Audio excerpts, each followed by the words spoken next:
పోలీసులు బెదిరింపులకు తట్టుకోలేక ఆత్మహత్య చేసుకున్నటువంటి విషయం చాలామందికి తెలుసని అనుకుంటున్నాను. దాన్ని పురస్కరించుకొని వాళ్ళు కూడా ఒక విగ్రహాన్ని కూడా పెట్టారు. ఆ విగ్రహావిష్కరణ కూడా జగన్మోహన్ రెడ్డి గారిని రమ్మంటే ఆయన కుదరలేదు. రేపు వెళ్ళి ఆ కుటుంబాన్ని పలకరించాలనే ఉద్దేశంతో 18వ తారీఖున ఉదయం 9:30 గంటలకు ఇక్కడ బయలుదేరి సత్తెనపల్లి వెళ్ళి నాగమల్లేశ్వరరావు కుటుంబ సభ్యుల్ని పరామర్శించి రావాలని జగన్మోహన్ రెడ్డి గారు నిర్ణయించుకున్నారు. ఇంతకు ముందు కూడా ఒకసారి ప్రకటించారు. కొన్ని అనివార్య కారణాల వల్ల అది పోస్ట్పోన్ అయింది. 18వ తారీఖున వెళుతున్న సందర్భంలో పోలీసు వారు చాలా విచిత్రమైన ఆంక్షలు పెట్టేటటువంటి ప్రయత్నం చేస్తున్నారు. అక్కడ మా నాయకుల్ని పిలిచి అప్లికేషన్లు పెట్టండి, పర్మిషన్లు తీసుకోండి అని ఒత్తిడి చేసేటటువంటి ప్రయత్నం చేస్తున్నారు. ఇది చాలా దురదృష్టకరమైనటువంటి పరిణామం. ప్రజాస్వామ్యంలో ఎప్పుడు లేదు. మేమేమి పబ్లిక్ మీటింగ్కి వెళ్ళటం లేదు, లేదా ఒక ఫంక్షన్కి వెళ్ళటం లేదు. ఒక మనిషి చనిపోతే ఆ కుటుంబ సభ్యుల్ని పలకరించడానికి వెళ్ళినా కూడా ఆంక్షలు పెట్టి ఇబ్బంది పెట్టాలనేటువంటి ప్రయత్నం చంద్రబాబు నాయుడు గారు చేయటం చాలా దురదృష్టకరమని ఈ సందర్భంగా నేను చెప్పదలుచుకున్నాను. అసలు జగన్మోహన్ రెడ్డి గారు ఇంట్లోంచి బయటకు వస్తే ఊరుకోమనేటువంటి పద్ధతుల్లో వ్యవహరిస్తున్నారు. చంద్రబాబు నాయుడు గారు, లోకేష్ గారు పోలీసు యంత్రాంగాన్ని ఉపయోగించి మొన్న పొదిలి వ్యవహారంలో కూడా చూశాం. జగన్మోహన్ రెడ్డి గారు పొదిలి పొగాకు రైతులను పరామర్శించడానికి వెళ్ళారు. వెళ్తే ఏంటంటే మీరు చేసే ఎకిలి చేష్టలు నాకు అర్థం కాలేదు. అమరావతి మహిళలు ఏదో ఎవరో అన్నారని కేసులు పెట్టారు, అది వేరే విషయం.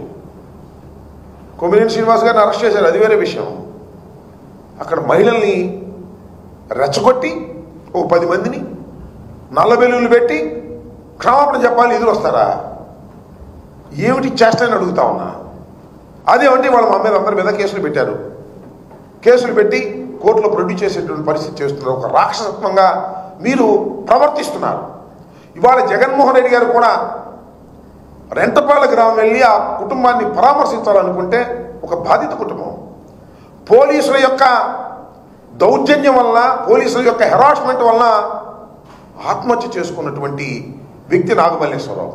ఇవాళ కూడా ఒక ఆయన గుత్తా లక్ష్మీనారాయణ గారు పోలీసు హెరాస్మెంట్ తట్టుకోలేక ఆయన కూడా విషం తాగి వాళ్ళ హాస్పిటల్లో చావు బతుకుల మధ్యలో ఉన్నాడు. ఈ విధంగా పోలీసు యంత్రాంగం మా నాయకుల మీద పడి ఇష్టం వచ్చినట్టుగా ప్రవర్తన చేస్తుంటే వారికి మనోధైర్యాన్ని కల్పించడం కోసం, వారి కుటుంబాలకు మనోధైర్యాన్ని కల్పించడం కోసం జగన్మోహన్ రెడ్డి గారు వెళ్తే మేము సహించమనే పద్ధతుల్లో ఇది చాలా దుర్మార్గమైనటువంటి అంశం. ప్రజాస్వామ్యంలో ఇవి తగదు. అనేక సందర్భాల్లో అనేక చోట్లకి వెళ్తాం, వాళ్ళని పరామర్శిస్తాం. సరే, జగన్మోహన్ రెడ్డి గారు వెళ్తున్నారంటే చాలామంది అనుసరిస్తారు. అది భగవంతుడు ఇచ్చినటువంటి అదృష్టం, రాజశేఖర రెడ్డి గారు ఇచ్చినటువంటి క్రేజ్ ఆయనకి. దాన్ని మీరు ఎలా కంట్రోల్ చేసుకోవాలో ఆలోచించాలి తప్ప ఈ రకమైనటువంటి పిచ్చి చేష్టలు చేయటం చంద్రబాబు నాయుడు గారికి, పోలీస్ యంత్రాంగానికి సరైనటువంటి విధానం కాదని ఈ సందర్భంగా నేను చెప్పదలుచుకున్నాను. ఈ భారతదేశంలో ఎక్కడికైనా వెళ్ళి స్వేచ్ఛ భారత పౌరుడికి ఉంది. దానిలో మాజీ ముఖ్యమంత్రి గారికి ఖచ్చితంగా ఉంటుంది. తమ కార్యకర్త మరణిస్తే ఆ కుటుంబాన్ని ఓదార్చవలసినటువంటి బాధ్యత జగన్మోహన్ రెడ్డి గారికి ఉంది. కాబట్టే 18వ తారీఖున వెళ్ళి వారిని పరామర్శించి పలకరించి రావాలని నిర్ణయించుకున్నారు, వెళుతున్నారు. దానికి మీరు అడ్డంకులు సృష్టించడం సరైనటువంటి విధానం కాదు. అది అప్రజాస్వామికం, కక్షపూరితం.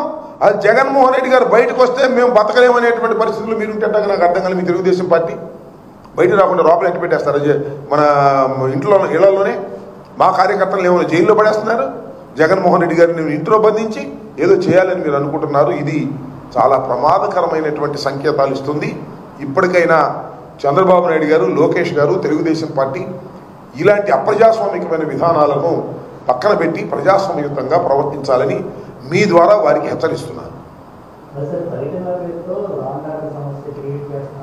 ఎవరు చెప్పండి. మేము ఇంతవరకు వెళ్ళాము. ఇన్ని పర్యటనలకు వెళ్ళాం. ఎక్కడ లా అండ్ ఆర్డర్ సమస్య వచ్చిందండి? ఎక్కడ లా అండ్ ఆర్డర్ సమస్య వచ్చింది? మీరు ఎదురు వచ్చిన తోట వచ్చింది. మీరు ఎదురు రావచ్చా? పొగాకు రైతులను పరామర్శించడానికి వెళ్తే బెలూన్లు పెట్టుకుని ఎదురు వస్తారండి. ఎవరిదండి తప్పు? మాదా? చెప్పమని అడుగుతా ఉన్నా. మేము ఇన్ని చోట్లకు వెళ్ళాం పరామర్శలకి, ఎప్పుడైనా వచ్చిందా? You are creating. మీరు బ్యాడ్ ఇంటెన్షన్తో జగన్మోహన్ రెడ్డి గారి పర్యటనని భగ్నం చేయాలని, జగన్మోహన్ రెడ్డి గారి పర్యటనలో హింస సృష్టించాలని చంద్రబాబు నాయుడు, లోకేష్ కావాలని ప్రయత్నం చేస్తున్నారు. పొదిల్లో ఏం జరిగిందని అడుగుతా ఉన్నా. ఏమంటే పొదిల్లో పొగాకు రైతులను పరామర్శించడానికి వెళ్తే మీరు లేడీస్ని ఉసుకొని పంపుతారండి? జగన్మోహన్ రెడ్డి గారిని క్షమాపణ చెప్పమని కొమ్మినేని గారిని అరెస్ట్ చేసి ఏమిటి అన్యాయం? నాకు అర్థం కాల. మొన్న మిర్చి రైతులను పరామర్శించడానికి వెళ్తే సెక్యూరిటీ లేకుండా తీసేస్తారా? అంటే ఏంటి? ఏం చేస్తున్నారు మీరు? మేము వెళుతున్నది ప్రజల సమస్యల కోసం వెళుతున్నాం. ఆ సమస్యల కోసం వెళుతుంటే మీరేదో భావోద్వేగాలను రెచ్చగొట్టి మా మీదకు ఉసిగొల్పి పోలీస్ యంత్రాంగం మీ దగ్గర ఉందని నేను అడుగుతా ఉన్నా. కొమ్మినేని శ్రీనివాస్ గారిని అరెస్ట్ చేశారు, ఆయన కృష్ణరాజు గారిని అరెస్ట్ చేశారు. చట్ట ప్రకారం మీరు అరెస్ట్ చేశామని అనుకుంటున్నారు. కోడిగుడ్లు ఏంటి, టమాటాలు ఏంటి, మహిళలు ఏంటి, కోర్టుల దగ్గరికి వెళ్ళి, న్యాయస్థానాల దగ్గరికి వెళ్ళి, న్యాయస్థానంలో ప్రొడ్యూస్ చేసి బయటకు వస్తుంటే కోడిగుడ్లు ఇస్తారనుకుంటున్నారా? టమాటాలు ఇస్తారనుకుంటున్నారా? ఇది అనాగరిక చర్య కాదా? ఇది లా అండ్ ఆర్డర్ బ్రేక్ చేయటం కాదా? మాదా తప్పు మీదా? గుర్తుపెట్టుకోమని మనం చేస్తున్నా. మిస్టర్ లోకేష్, మిస్టర్ నారా చంద్రబాబు నాయుడు గారు, మీరు అధికారం ఉందని అతిగా ప్రవర్తిస్తున్నారు. గుర్తుపెట్టుకోండి. మానవుడికి స్వేచ్ఛ ఉంది. ఆ స్వేచ్ఛ ప్రకారం మేము వెళ్తున్నాం. That is our right. మీరు ఇటు పోలీసులను ఉపయోగిస్తారు, ఇటు మీ కార్యకర్తలను రెచ్చగొట్టి మీరు ఆ కార్యకర్తలను ఉపయోగిస్తారు. ఏదైనా జరిగితే కేసులు మా మీద పెడతారు. ఇదేగా జరుగుతుంది. ఇంతకన్నా ఏమైనా తేడా ఉందా చెప్పండి? రాష్ట్ర ప్రజానీకాన్ని అడుగుతా ఉన్నాను నేను. ఇంతకన్నా ఏమైనా తేడా ఉందా? ఓ పక్కన కేసులు పెడతారు, మరో పక్కన జనాన్ని రెచ్చగొడతారు, కోడిగుడ్లు లేపిస్తారు, టమాటాలు లేపిస్తారు. ఏదనంటే కేసులు మా మీద పెడతారు. ఎన్నాళ్ళు సాగుద్దే ఇది? చూద్దాం అది కూడా ఎన్నాళ్ళు సాగుతుందో ఈ ప్రజాస్వామ్య దేశంలో. గుర్తుపెట్టుకోమని మనం చేస్తున్నా. లా అండ్ ఆర్డర్ని బ్రేక్ చేయాలనేటువంటి ఉద్దేశం కానీ, హింసను ప్రేరేపించాలనే ఉద్దేశం కానీ మాకెందుకు కూడదండి? మేము ఓడిపోయాం. ప్రజాస్వామ్యయుతంగా ప్రజా పోరాటాల ద్వారా ముందుకు వెళ్ళాలని అనుకునేటువంటి వ్యక్తులు ఈ రాష్ట్రంలో అనేకమైనటువంటి వాగ్దాన భంగాలు జరుగుతూ ఉన్నాయి. వాటిని అన్నింటినీ ప్రజల్లోకి తీసుకువెళ్తున్నాం, అంతే, సింపుల్. దానికి కడుపు మండి మీరేం చేయలేక జగన్మోహన్ రెడ్డి గారు బయటకు వస్తే జనం వస్తున్నారు, జనం వస్తే మన కాన్ఫిడెన్స్ తప్పిపోద్ది, జగన్మోహన్ రెడ్డి గారు పెరిగిపోతున్నాడని భయాందోళన తప్ప ఏమైనా ఉందా? ఇది ఎన్నాళ్ళు అనుస్తారండి మీరు? నాకు అర్థం కాలేదు. జగన్మోహన్ రెడ్డి గారికి విపరీతమైన ప్రజాదరణ రోజు రోజుకి పెరుగుతుంది. అది చూసి మీరు భయపడుతున్నారు. అది చూసి దాన్ని నొక్కేయాలనుకుంటున్నారు. ఏమన్నా నొక్కుతారా? నాకు అర్థం కాల.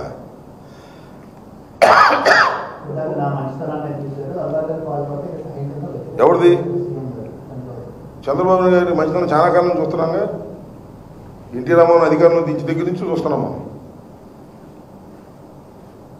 ఏమండి, హరికృష్ణని పక్కన నెట్టిన దగ్గర నుంచి ఆయన మంచితనం చూస్తున్నాం.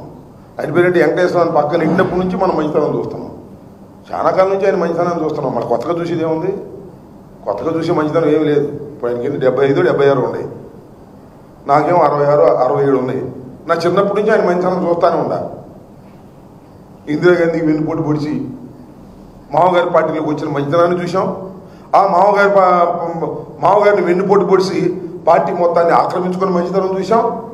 హరికృష్ణ తొక్కేసిన ముందే మంత్రి ఇచ్చాడు హరికృష్ణకి, తర్వాత తొక్కేసిన మంచితనం చూసాం. వెంకటేశ్వరరావు గారిని తొక్కేసిన మంచితనం చూసాం. ఎన్ని మంచితనాలు చూసామే? నీ మంచితనానికి మేము భయపడతామా? భయపడితే రాజకీయం చేయగలుగుతామా? చెప్పావులే మంచితనం గురించి, నువ్వు చెప్పాలి, మేము వినాలి. చంద్రబాబు గారు